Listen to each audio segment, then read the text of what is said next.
वैसे तो बीजेपी ने सब हेलीकॉप्टर बुक कर लिए हैं। ये बीजेपी वाले कमाल के हैं, इन पे इतना पैसा है कि सब बुक कर लिया इन्होंने। जितने देश के हवाई जहाज हेलीकॉप्टर हैं सबसे ज्यादा बीजेपी के पास हैं। मैं अपने अजय गौ पन्ना के लोगों को कहना चाहता हूं, अगर हेलीकॉप्टर खराब हुआ है, हमारा रथ भी खराब हो जाता, हमें अगर साइकिल से भी जाना पड़ता तो मैं साइकिल से आपके बीच में आता। और समाजवादी लोग संघर्ष और साइकिल में कभी नहीं घबराते। यहाँ बहुत सारे नेता, वैसे लोग नेता हमारे मंच में बैठे हैं जिन्होंने 100-100 किलोमीटर साइकिल चला करके समाजवादी पार्टी को बुलंद किया है। यही मंच में बैठे हमारे विधायक प्रधान जी कहाँ हैं? ये मामूली जिला पंचायत सदस्य थे, ये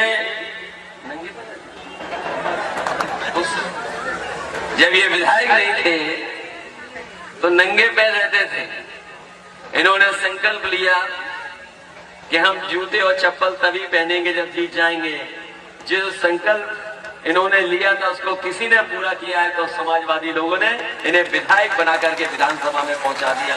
एक नौजवान साथी जो केवल जिला पंचायत सदस्य था और 1 लाख वोट पाए, 1,05,000 वोट पाए और न जाने कितने ताकतवर मंत्री थे, लेकिन नंगे पैर चलने वाले ने उस मंत्री को हरा करके 1,05,000 वोट पाने का काम किया। ये बीजेपी के लोग जो बड़ी बड़ी बातें करते हैं, बहुत बड़ी बड़ी बातें। मैं इनके प्रधानमंत्री जी का भाषण सुन रहा था, इस कोने से उस कोने तक न जाने कौन सी बातें कह रहे हैं। मुझे वो दिन याद है जब उत्तर प्रदेश में आप लोगों ने भी टीवी और अखबारों में पढ़ा होगा, देखा होगा सोशल मीडिया पर, क्या प्रधानमंत्री एयरफोर्स के हवाई जहाज में बैठ करके सड़क पर उतरने का काम किया था। लेकिन किसी भी अखबार वाले, चैनल वाले ने ये नहीं बताया था कि वो सड़क किसी ने बनाई थी, तो वो सड़क समाजवादियों ने बनाई थी। और ऐसी सड़क बनाई थी कि एयरफोर्स का सबसे भारी वाहन, सबसे बड़ा हवाई जहाज सड़क पर उतरा था और उसमें प्रधानमंत्री आए थे। मैं आपसे पूछना चाहता हूं, मध्य प्रदेश के लोगों से, मध्य प्रदेश में अगर एक भी ऐसी सड़क बनी हो जहां हवाई जहाज उतर जाता हो तो बता दो। पिछले लगभग 20 साल से सरकार में है, बताओ कहीं एक भी सड़क बनाई हो भाजपा ने जहां पर हवाई जहाज उतर जाता हो? अगर किसी ने देश में सबसे पहले ऐसी सड़क बनाई जिसमें एयरफोर्स का हवाई जहाज उतर जाए तो वो समाजवादी पार्टी ने। और जब सड़क बन करके तैयार हुई थी तो उस सड़क का उद्घाटन करने का काम नेताजी ने किया था, समाजवादी पार्टी के नेताजी ने। समाजवादियों की सरकार थी तो पढ़ाई से लेकर के लैपटॉप देने का काम समाजवादी लोग कर रहे थे। हमारे यहाँ बहुत सारे लोग मौजूद होंगे, पुराने लोग जानते होंगे, अगर कोई जवान शहीद हो जाता था सीमा पर तो उसके केवल मेडल, कपड़े पहुंच जाते थे घर परिवार के पास। उन्हें अपने बेटे के, भाई का, पत्नी को, अपने पति के अंतिम दर्शन करने को नहीं मिलते थे। अगर किसी ने फैसला लिया था कि अगर हमारा जवान सीमा पर रक्षा करते हुए शहीद होगा तो पूरे सम्मान से वो शहीद अपने घर परिवार के बीच में जाएगा और सम्मान से के साथ उसके घर परिवार को मिलने का मौका दिया जाएगा। ये फैसला अगर किसी ने लिया था तो नेताजी ने लिया था, उसकी वजह से आज भी हमारे शहीदों को सम्मान मिल रहा है। और बीजेपी वाले क्या कर रहे हैं? मैं तो बीजेपी वालों का भाषण सुनता हूं, जब ये भाषण शुरू करते हैं तो सबसे पहले भारत माता की जय बोलते हैं। बताओ बोलते कि नहीं बोलते हैं?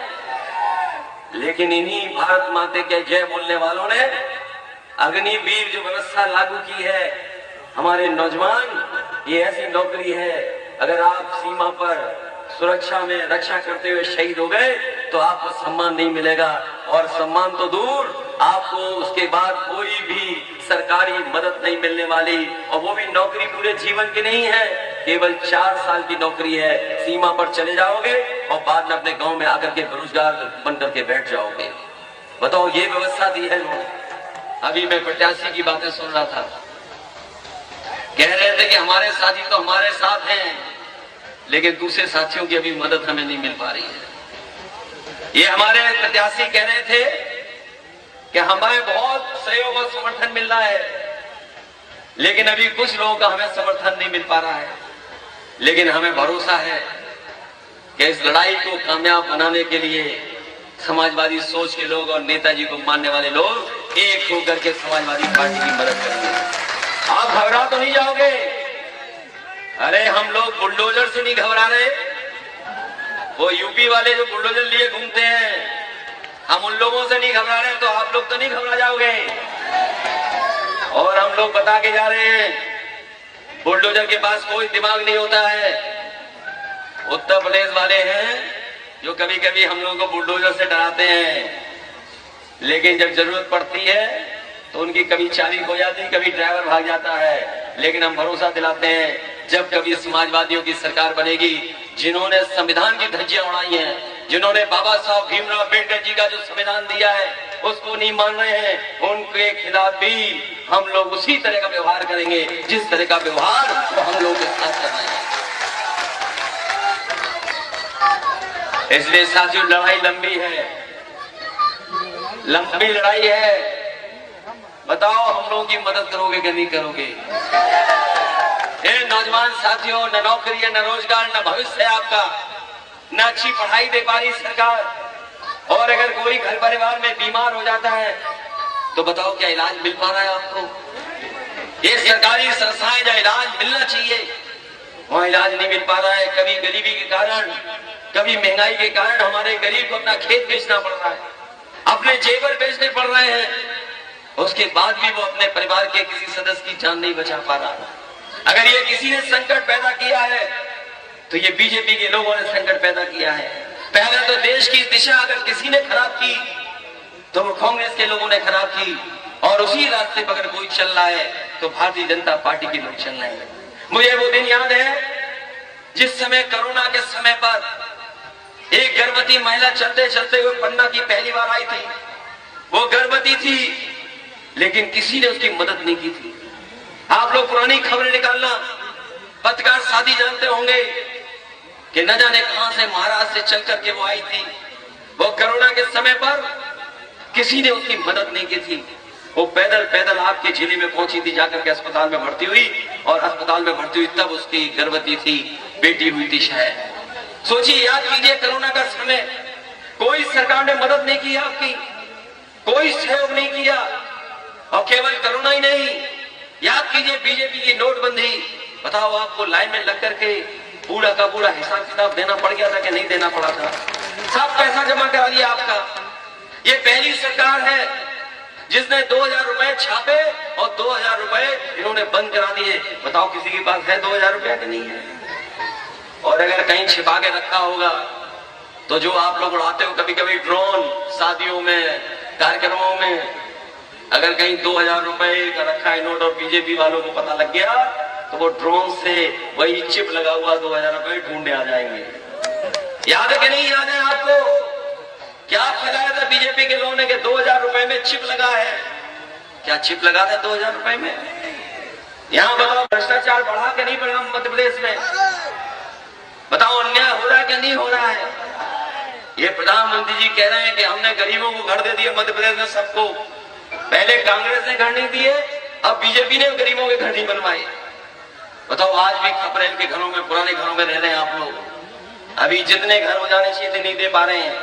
कह रहे लाडली योजना, बताओ कितनी महिलाओं को, हमारी माताओं बहनों को लाडली योजना दे रहे हैं। कोई गांव ऐसा नहीं है जहां पर 40%, 50% अभी महिलाएं बेचारी इंतजार कर रही हैं कि कब उन्हें लाडली योजना से लाभ पहुंचेगा।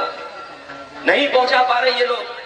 ये केवल झूठ बोझ करके सत्ता में रहना चाहते हैं। हम समाजवादी लोग आपसे मदद मांगने आए हैं, सहयोग मांगने आए हैं कि हम लोगों की मदद करिए। हम लोग बाबा साहब भीमराव अम्बेडकर जी के संविधान को बचाना चाहते हैं, इस लोकतंत्र को बचाना चाहते हैं। डॉक्टर लोहिया ने जो सपने दिखाए थे उन सपनों को पूरा करना चाहते हैं। जो नेताजी ने हम लोगों को संघर्ष का रास्ता दिखाया, उस संघर्ष के रास्ते पे चल करके अपने लोगों का मान और सम्मान बढ़ाना चाहते हैं। ये न केवल वोट का चुनाव है, बल्कि याद रखना, ये चुनाव आपके मान सम्मान का भी है, आपके हक का भी चुनाव है, आपके भविष्य का भी चुनाव है। इसलिए मदद करना। और ये ना समझना कि हम समाजवादी लोग आपके साथ खड़े नहीं होंगे। मैं आपको भरोसा दिलाता हूं, समाजवादी पार्टी के लोग पहले की तरह नहीं, अब चाहे कैसी परिस्थितियां हो, हम लोगों को एक बार नहीं 2 बार कई बार आना पड़े, मध्य प्रदेश में आकर के लोगों को हम मान सम्मान दिलाने का काम करेंगे। कोई कब सोच सकता है? ये घटना मुझे नहीं पता लगी थी, ना जानकारी में थी जब मैं मंच पे आया था। ये बताओ, किसी खेत में कोई जानवर चला जाए, उसे इतना गुस्सा आ जाए कि किसी की सदस्य की जान ले ले। मैं आपको कहता हूं, आपको भरोसा दिलाता हूं, इस परिवार के लिए जो भी कानूनी मदद होगी हम लोग करने का काम करेंगे। चाहे कितना भी पैसा खर्च हो जाए, इनको अच्छा से अच्छा वकील खड़ करके इनकी कानूनी मदद करेंगे। और चुनाव के बाद हमें अगर पार्टी की तरफ से भी मदद करनी पड़े तो हम लोग मदद करने का काम करेंगे। और मुझे याद है, इसलिए नहीं कि हमारे परिवार के सदस्य हैं, इसलिए नहीं ये बात मैं कह रहा हूं। हम समाजवादी लोग कहीं भी अन्याय देखते हैं, अन्याय के खिलाफ खड़े होकर के हम उन पीड़ित लोगों की मदद करने का काम करते हैं। आज भी उत्तर प्रदेश में समाजवादियों की सरकार नहीं है, लेकिन उसके बावजूद भी हम लोग मदद करने का काम करते हैं। मुझे याद है, मुरैना में एक गुर्जर नौजवान, उम्र बहुत कम थी, वो अग्निवीर भर्ती के लिए गया था आगरा में। एक गुर्जर समाज का नौजवान अग्निवीर की भर्ती को देखने आगरा में गया था। आप सोचिए, कभी कल्पना कर सकते हो कि ऐसी घटना भी कर देगी पुलिस? मध्य प्रदेश का नौजवान भर्ती देखने गया आगरा। मध्य प्रदेश में भी बीजेपी की सरकार, यूपी में भी बीजेपी की सरकार, दिल्ली में भी बीजेपी की सरकार, और उस नौजवान को बस से उतार करके उसका इनकाउंटर कर दिया, उसकी जान ले ली। अगर किसी ने उसके परिवार की मदद की थी तो समाजवादी पार्टी ने उस गुर्जर नौजवान को 5 लाख रुपए दे करके उस परिवार की, उस मां की मदद करने का काम किया था। वो यूपी का नहीं था, हमारे बीच का नहीं था, लेकिन क्योंकि उसके साथ अन्याय हुआ था, वो भर्ती के लिए, नौकरी के लिए गया था, उत्तर प्रदेश की पुलिस ने उसकी जान ले ली थी। सोचिए, बीजेपी की सरकार दोनों जगह है, दोनों बीजेपी की सरकार ने मदद नहीं की। अगर मदद करने के लिए किसी ने हाथ आगे बढ़ाए थे तो समाजवादी लोगों ने, वो परिवार मुझसे मिला था, हम लोगों ने उस परिवार की 5 लाख से मदद करने का काम किया। इसलिए साथियों, आप लोग मदद करना समाजवादी पार्टी की। समाजवादी पार्टी गरीबों के दुख दर्द को समझने वाली पार्टी है। बाबा साहब भीमराव अम्बेडकर जी के सपनों को पूरा करने के लिए समाजवादी पार्टी काम कर रही है। डॉक्टर लोहिया को हम लोग उनके सिद्धांतों को जगाने के लिए काम कर रहे हैं। इसलिए मदद करना, तभी मैंने कहा है कि देश की जो ज्यादातर आबादी है वो हमारी पीडीए आबादी है। पीडीए ही हराएगा एनडीए को। और जब से हम पीडीए की बात करने लगे हैं, बहुत से लोगों को पेट में दर्द होने लगा है। जानते हो, पीडीए ही हराएगा एनडीए को। ये जो पीडीए का फार्मूला ऐसा है कि इसके सामने कोई नहीं टिक सकता, और इसलिए नहीं टिक सकता क्योंकि आबादी में ये लोग ज्यादा हैं। अभी जो कांग्रेस बीजेपी के लोग कह रहे हैं कि हम जाति जनगणना कराएंगे, कांग्रेस वाले बताएं हमें, अंग्रेजों के जमाने में भी जाति जनगणना होती थी। 1931 तक जाति जनगणना हुई है। आजादी के बाद सरकार उनकी बनी। आखिरकार किन कारणों से उन्होंने जाति जनगणना रोकी थी और रोक दी जाति जनगणना, जिसके बाद कभी भी जाति जनगणना नहीं हुई। उस लोकसभा में, जिस लोकसभा में जाति जनगणना को लेकर के नेताजी से लेकर के, हमारे शरद यादव जी से लेकर के, लालू प्रसाद यादव जी से लेकर के, और दक्षिण भारत के नेताओं ने जब खड़े होकर के कांग्रेस पार्टी से कहा था कि जाति जनगणना कराओ, उन्होंने आश्वासन दिया कि हम जाति जनगणना कराएंगे, लेकिन जब सेंसस हुआ, जनगणना हुई, तब उन्होंने जाति की जनगणना नहीं की। मैं पूछना चाहता हूं कि 1931 के बाद से और आज तक जाति जनगणना को रोकने का किसने काम किया था? वो और दल नहीं, कांग्रेस पार्टी थी जिसने रोकने का काम किया। आज वही लोग कह रहे हैं कि हम जाति जनगणना कराना चाहते हैं। कौन भरोसा करेगा इनकी बातों पर? इस तरह बीजेपी भी कह रही है तभी जवान कि अगर परिस्थितियां बनी तो हम भी जाति जनगणना कराएंगे। मैं अपने पिछले दलित आदिवासी भाई और अल्पसंख्यक भाइयों को कहना चाहता हूँ, ये आपको धोखा देने के लिए जाति जनगणना की बात कर रहे हैं। इनका पूर्व का इतिहास उठा करके देख लो, इन्होंने कभी जाति जनगणना के पक्ष में नहीं कहा और न कभी फैसले दिए हैं। हम आपको भरोसा दिलाते हैं, यूपी में जीत करके और जब कभी दिल्ली की सरकार बनेगी, हम उसी को समर्थन कर देंगे जो जाति जनगणना कराएगा, हमारे सामाजिक न्याय के सिद्धांत को आगे बढ़ाएगा। और अगर उसके सिद्धांत को नहीं बढ़ाएगा तो समाजवादी पार्टी के लोग उसके खिलाफ खड़े दिखाई देंगे। इसलिए इन्हीं शब्दों के साथ मैं आप सबका धन्यवाद देता हूँ जो इतनी बड़ी संख्या में लोग आए हैं। हमें भरोसा दिलाओ, आप लोग जिता करके भेजोगे, न केवल लोधी महेंद्र पाल वर्मा जी को आप जिताएंगे। इनके साथ साथ रजनी यादव जो है इनकी भी मदद करना। ये महिला प्रत्याशी है। वैसे तो बीजेपी कहती है एक नया कानून बनाने का काम किया कि नारी वंदन जो आरक्षण दे रहे महिलाओं को, बताओ 230 में तो आरक्षण दिया नहीं। अगर कोई सबसे ज्यादा महिलाओं को आगे बढ़ाने का काम करता है तो वो समाजवादी लोग हैं। इसलिए रजनी यादव की भी मदद करना और हमारे लोधी महेंद्र पाल वर्मा जी हैं, इनको एक एक वोट दे करके आप विधानसभा में पहुंचा देना। ये विधानसभा में जाएंगे तो जाति जनगणना के लिए लड़ेंगे, सामाजिक न्याय के लिए लड़ेंगे, 27% आरक्षण के लिए लड़ेंगे, नौकरी और रोजगार दिलाने के लिए लड़ेंगे और हमारे किसानों के हक और सम्मान के लिए लड़ेंगे।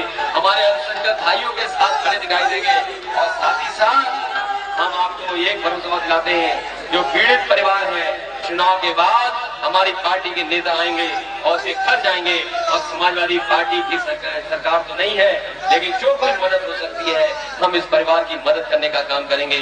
इनके परिवार के सदस्य को छीना है, लेकिन समाजवादियों की जिम्मेदारी बनती है इनकी मदद करने के लिए। हम लोग इनके सूत्र में खड़े दिखाई देंगे, इनकी मदद करने का काम करेंगे। आप सबका बहुत बहुत धन्यवाद और बहुत बहुत आभार प्रकट करता हूँ। भरोसे के साथ इस साइकिल को आप जिताने का काम करोगे। बताओ साइकिल को जिताओगे कि नहीं जिताओगे? साइकिल आपके काम आती है कि नहीं आती है? और यहाँ कभी लोग होंगे जो साइकिल नहीं चला पाते होंगे, सब साइकिल चलाना जानते होंगे। ये हमारे गरीबों का वाहन है, न इसको डीजल चाहिए और न पेट्रोल चाहिए, हमारी दम से चलती है। इसलिए पैडल मारिए, हैंडल पकड़िए, तेज रफ्तार से साइकिल चलाइए। बहुत बहुत धन्यवाद।